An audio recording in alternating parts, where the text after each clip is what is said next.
เอาพร้อมลงกันดิเป็นจังเด้อไปทโอ้แป๊บนึงก่อนเอาเป็นจะได้มาจะได้โดยสบายดีมาทำว่านั้นเบาเตียงกับว่านั้นเขามาละบ่แต่เพิ่นว่าเพราะว่าเนี่ยบ่ตูนกับบ่สามารถขัดขวางพอได้เด้อแต่ว่าพอกลับไปตอนนี้พอไปจัดการได้เด้อและมื้อใดให้พวกลูกไปมอบเฮือนแม่นโทรบอกเด้อคือจังซี่แหละพอบ่มาก็ได้เอตนพอบ่มาเฮือนก็ได้เด้อให้น้องก็เด้อโทรหาก็ได้มีเบอร์อยู่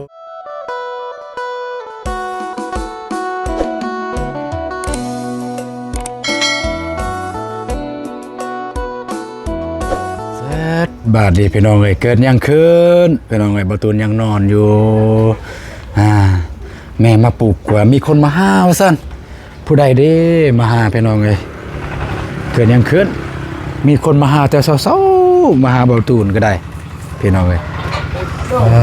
เฮากราบทักทายสบายดีแล้วก็สวัสดีพ่อแม่พี่น้องหมดสุขทุกคนยินดีต้อนรับช่องอาตูนแนลเส้นเก่าเส้นเคยพี่น้องเนาะบ่ตูนก็ยังอยู่บนนอนอยู่ยังอ่านคอมเมนต์คลิปอยู่แม่มาปลูกว่ามีคนมาหาว่าซั่นผู้ใดมาหาบ่ตูนแต่เช้าแต่ดึกโอ้ยมีเวียกเป็นตาญาติแท้ๆเนาะพี่น้องไปหาแม่นผู้ใดจ้ะนิโคเกิดสบายดีเอาพร้อมลงกันดิเป็นจังเด้อไปทโอ้แป๊บนึงก่อนเอาเป็นจะได้มาจะได้โดยสบายดีมาทำว่านั้นเบาเตียงกับว่านั้นเขามาละบ่แต่เพิ่นว่าเพราะว่าเป็นจะได้สิขึ้นเฮือนเลยบ่สิขึ้นเฮือนแน่บ่ของเฮามันฮีดได้ลูกควยเจ็บคือเจ้ากันน่ะตาก็เรื่องนั้นเจ็บไปเบิ่งยามเขาว่าอันนั้นฮีดเฮือนเจ๊ก็เบิ่งยามเขาย้อนฮีดเฮือนคือบ่ลองท่วงก่อนถ้าแม่นฮีดก็ลืมเฮามันก็เฮานั้นทางเฮานี่ท่วงก่อน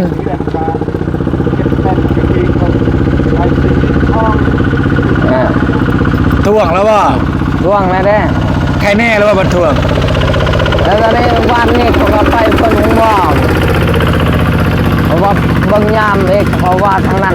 จักสิขึ้นแนวตามันก็เรื่องเลยเบิ่งยามนะครับว่าย้อนฮีดเฮือน1 2มาก็อยากขึ้นแล้วดึงขึ้นก็ให้ประโจมอบว่าเฮาคือทางเฮาก็เฮาอยากไปอยากมานะจางหับบายนั่นคือตอนนี้ยังไม่สามารถไปใส่มาใส่ยังที่มาเมื่อนี้ก็ย้อนว่าลูกบ่สบายและเสื้อว่าย้อนลูกบ่สบายเนี่ยย้อนฮีดเฮือนแต่ถ้าทางบ้านเฮาเนี่ยคันแม่นฮีดเฮือนเนี่ยคันเฮาฮู้แล้วแม่นฮีดเฮือนแต่เฮายังบ่สามารถขึ้นได้ยังบ่มีเงินใครสิขึ้นท่วงก่อนก็ได้ท่วงฮีดท่านความหมายคือท่วงเลยว่าเนาะก็บ่แม่นว่าบ่อยากขึ้นยังบ่มีเงินใครสิขึ้นแต่ก็บ่ได้ปล่อยปะละเลยพวกเจ้าประมาณนั้นเพมันก็เข้าใจประมาณนั้นกระจอมเตยก็อยู่ใกล้อยู่ใกล้กันเนี่ยนั่นแหละป๊ดแต่เพิ่นมาขี่รถมาเลยพี่น้องยืมรถผู้ใดมาเนี่ยรถพวกหลานรถพวกหลานที่มาก็สิมาครอบบ่แล้วว่าสิมาแนวใดให้พวกลูกไปเฮ็ดแนวใดไปมอบเพื่อนบ่ตั้งเฮาอยากให้ประโจไปมอบแล้วเพราะว่าเฮาสิเฮ็ดฮีดให้ประโจลงมามอบ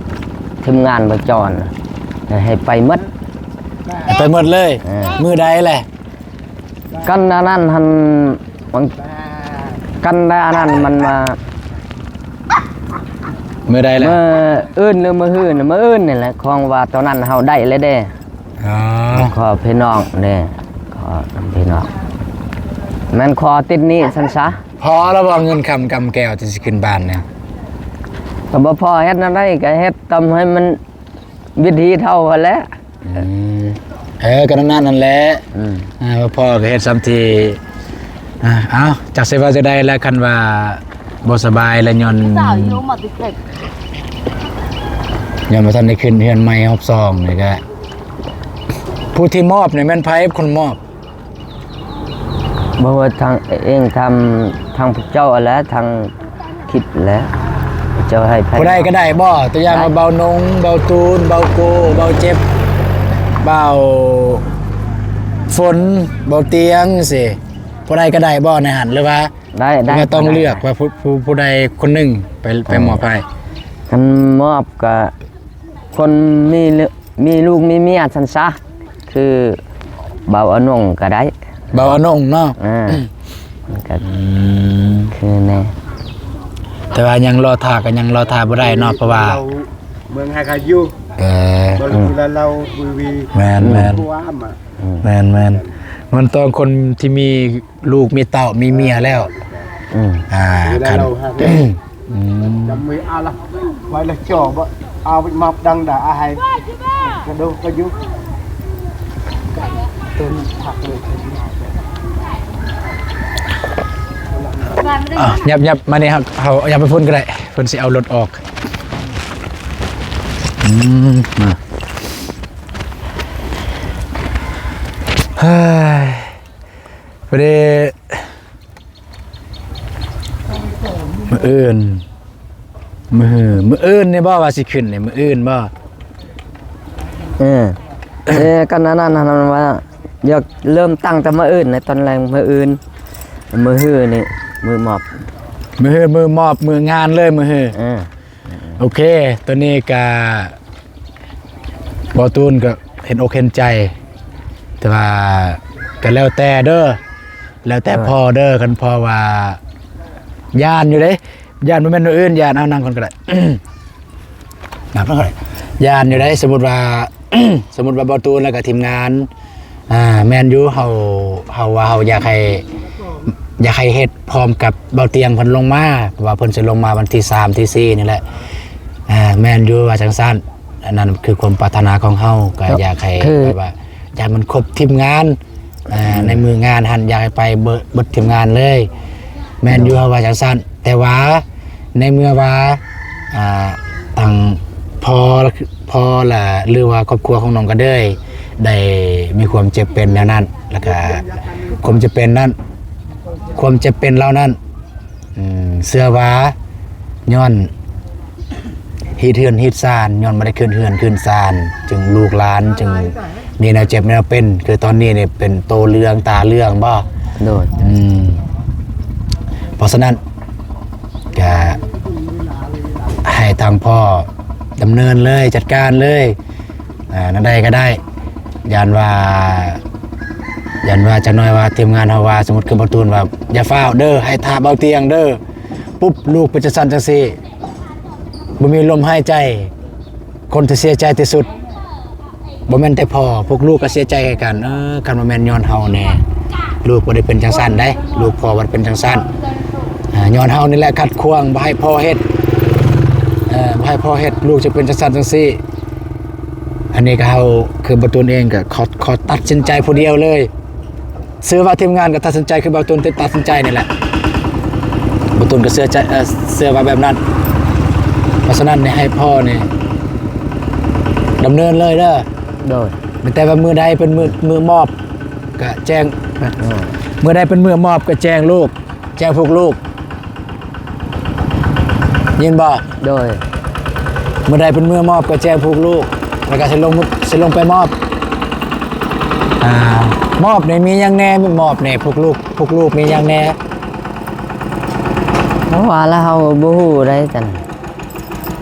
บ่พวกลูกเนี่ยเอายังไปให้นะ เป็นเงินเป็นคำบ่เป็นหยัง เป็นเงินเป็นคำก็ได้กันมีกันบ่มีก็บ่จักสิว่ากันแหละพ่อก็ยอมย้อนน่ะจะเป็น1 2มากับพ่อก็จะว่าเฮาพ่อไปหันย้อนเขาคนบ้านนั่นเห็นว่าเบาเตียงหันมาแล้วว่าซั่น ยังบ่าวเตี้ยงสิลงมาวันที่4พวกลูกนี่สิขึ้นไปสวรรค์ในวันที่2นี่แหละวันที่2ปีหน้าเดือนหน้าปีหน้า สิขึ้นไปสวรรค์วันที่2แล้วก็ประมาณวันที่3หรือวันที่4ลงมานี้แต่ว่ากันพอว่าโอเคจังใดก็มันจำเป็นมันเจาะมันยานเพราะว่าเป็นห่วงลูกเป็นจังสั้นนะ โดย รอถาบ่ได้ก็บ่เป็นหยังลูกก็เข้าใจก็มันจะให้พอดำเนินจัดการเลยเรื่องการขึ้นเฮือนซ่านเรื่องเหตุความประเพณีเฮาบ่ฮู้ดอกว่าแม่มีหยังแน่ของพ่อนะกับให้พ่อจัดการเลยเด้อ โดย แต่ว่าเรื่องเงินเรื่องคำนี่ก็ลูกๆบ่จักสิซอยบ่มีคือกัน โดย บ่มีคือกันนี่ก็ที่ไปถามมื้อนั้นก็คิดว่ายอมรับว่าบ่ตูนยอมรับว่าคิดว่ามีทางผู้ใหญ่ยังเพิ่นได้เบิ่งได้เห็นคลิปของพวกลูกแล้วเพิ่นได้เห็นแล้วก็คิดว่ามีผู้ใดอยากสมทบไปยังก็ยังบ่ทันมีเทื่อเอาแท้ๆตอนนี้มีเท่าใดแล้วที่สิขึ้นอันน่ะแล้วว่าซ้ำเก่าอันบ่ ต้องเก้าหั่นแหล้วมันโอ้มีหมดแล้วพ่อก็มาหารับจ้างได้ถึงเบาปนมาให้ก็ชื่อเข้าไอ้ช่องชอบมาอันนี้ก็ไปห้องหมอลูกอีกวันนี้ก็หมด500,000 โอ้ ว่าบ่ไหวแล้ว ไปเอา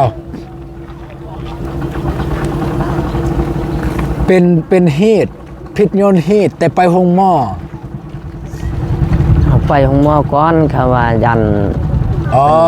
ตับปฏิสังเขาว่า อันนี้เนี่ยไปห้องหม้อก่อนบ่ เอาไปแล้ววันนี่ แพทย์ว่าจังไดแพทย์ เห็นว่าพวกเหนียวทองบีกับเกี่ยวกับตับ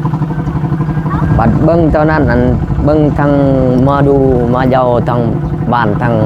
ฮิตความประเพณีของบ้านน่ะนะเบิ้งเขาว่านึ่งแบบว่ากกไม้อันนี้กกไม้มันมีมากมันสำนี่เลยเคยกินดอกตอนนั้นเห็ดเนื้อกับฮีดเทือนอีกฮีดเทือนมันทวงนะมันนั่นน่ะนะแบบเรื่องนั่นคือเจ้าว่าอะไรเจ้าก็เคยเห็นน่ะบ้องเฮามันกำโจได้ลูกแบบเรื่องสำนันยากมายากเขาว่าไว้ด้นเลย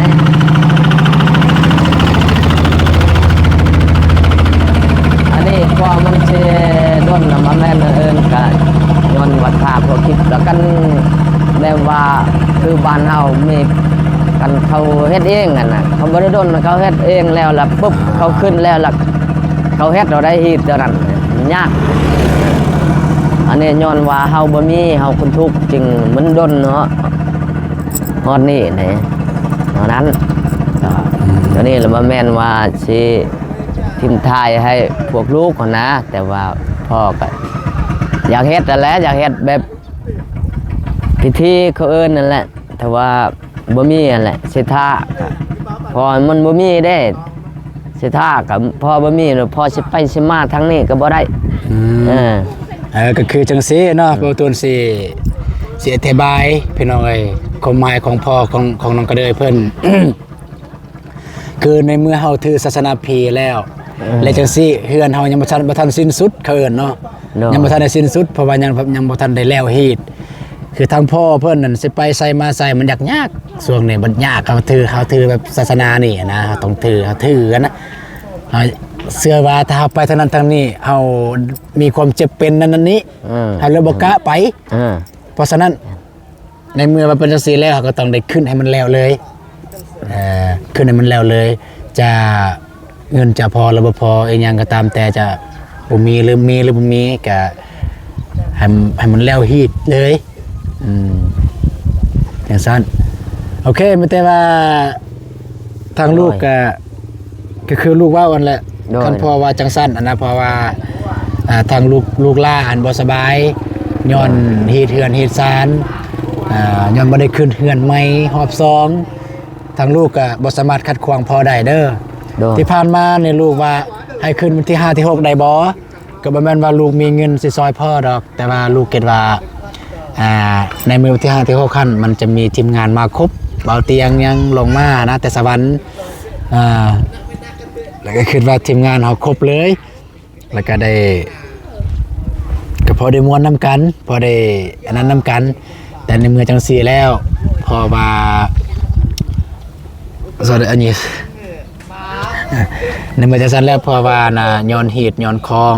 ลูกก็บ่สามารถขัดขวางพอได้เด้อ โดย แต่พอจัดการเลยแนวใดที่มันเหตุมันคองของพ่อแนวใดที่มันถูกต้องเฮ็ดให้พอสบายใจครอบครัวสบายใจถึงแม้นว่าเฮ็ดแล้วตัวนี้บ่ตุนเข้าใจเด้อถึงแม้นว่าเฮาเฮ็ดแบบนั้นแล้วแต่ลูกยังบ่เซาแต่เฮาก็สบายใจแล้วมันบ่แม่นย้อนตัวนั้น แต่ถ้าเฮาบ่เฮ็ดและลูกเป็นจังซั่นจังซี่ลูกได้เจ็บไข้ป่วยเขาเอิ้นและนักแบบนั้นแบบนี้และเฮายังมาคิดใส่ว่าย้อนเฮาบ่ได้เฮ็ดเฮือนลูกเฮาจึงเป็นแนวนั้นแนวนี้แต่ถ้าเฮาเฮ็ดแล้วและลูกยังเป็นเฮาก็บ่ได้เสียใจว่าย้อนเฮือนแม่นบ่ โดย แบบนั้นบ่ตุนก็เคยเป็นเคยก็พอฮู้อยู่ว่าเหตุของบ้านเมืองของเฮาเป็นแบบใดตอนนี้บ่ตุนก็บ่สามารถขัดขวางพอได้เด้อแม้แต่ว่าพอกลับไปตอนนี้พอไปจัดการได้เด้อ โดย และมื้อใดให้พวกลูกไปมอบเฮือนแม่นโทรบอกเด้อ โดย คือจังซี่แหละพอบ่มาก็ได้ตนพอบ่มาเฮือนก็ได้เด้อให้น้องก็เด้อโทรหาก็ได้มีเบอร์อยู่ เพื่อให้น้องก็เลยจะเลยโทรหามันบ่โทรมันบ่เป็นตาใส่ ว่าให้น้องเพิ่นโทรหาก็ได้มันแต่โทรบอกว่าแต่อย่างน้องก็เด้อเพิ่นโทรหาเนาะอ้ายว่างบ่มีเวียกอยู่เฮือนสิลมน้ำซั่นจังซี่สิลงไปหาเลยจังซี่นี่แหละยืมรถผู้อื่นมา สิแหละยืมรถผู้อื่นมาเนี่ยมันก็ลำบากพออีกก็ดีกว่ายืมรถผู้อื่นมาก็ให้ลูกนี่แหละลงไปหาพ่ออยู่เฮือนแล้วก็รวมกันอยู่หั่นเทื่อหน้าบ่ต้องโทรหาเด้อบ่ต้องขึ้นมาหาเด้อแม่นอื่นไอ้ต้นพ่อดอกมัน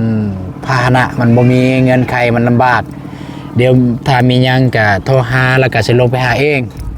โอเคมันแต่จังซั่นละเด้อดำเนินเลย โดย ดำเนินตามที่ตามคลองของพ่อเลยเด้อ โดย บ่ต้องอันนั้นดีแล้วที่พ่อขึ้นมาถามหรือว่าดีแล้วที่คันตาพ่อโทรมาหาเพื่อหยังก็มันแสดงถึงการว่าบ่ข้ามหน้าข้ามตาดีแล้วดีแล้วแต่ว่าจะสั้นแล้วพ่อก็ดำเนินเลย โดย ดำเนินเลยเมื่อตอนนี้ก็ดำเนินเลยมันยังที่เป็นหิตเป็นของของพ่อก็ดำเนินเลยเด้อไปดำเนินเลยยัน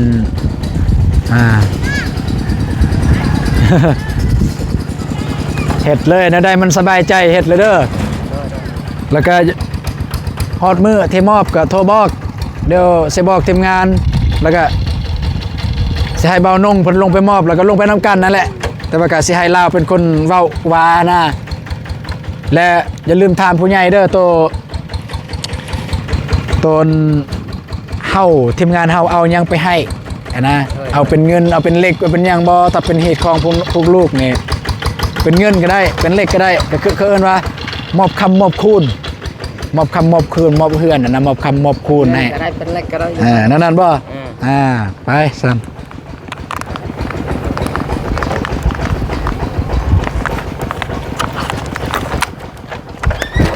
ไป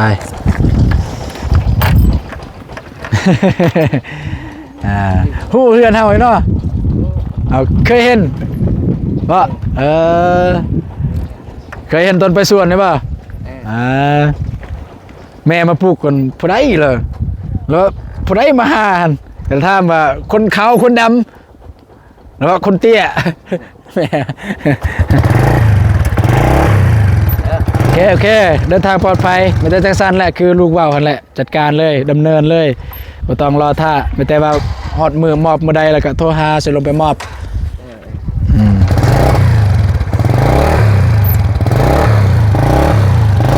ไปเด้อค่อยไป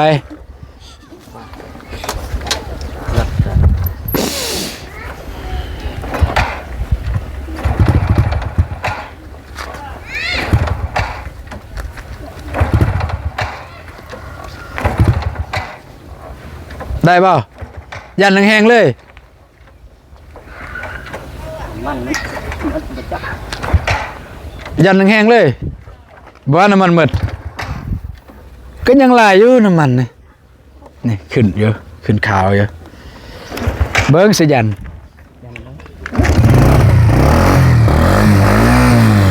เร่ง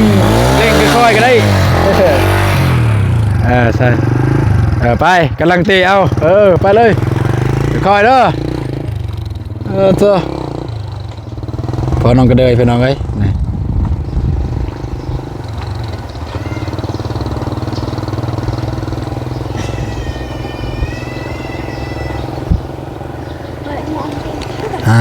พี่น้องเข้าใจเยอะทางพอน้องเพิ่นโอ้ชั่วนักเรียนนี่คือไปโรงเรียนสวยแท้ไปสวยแท้เพิ่นโธ่พี่น้องเนาะเข้าใจเยอะทางพอน้องเพิ่นก็มันบ่แม่นเพิ่นอยากขึ้นแบบว่าอยากขึ้นโดยตามใจชอบพี่น้องเอ้ยแต่ว่าคร่าวๆพี่น้องสำหรับฮีต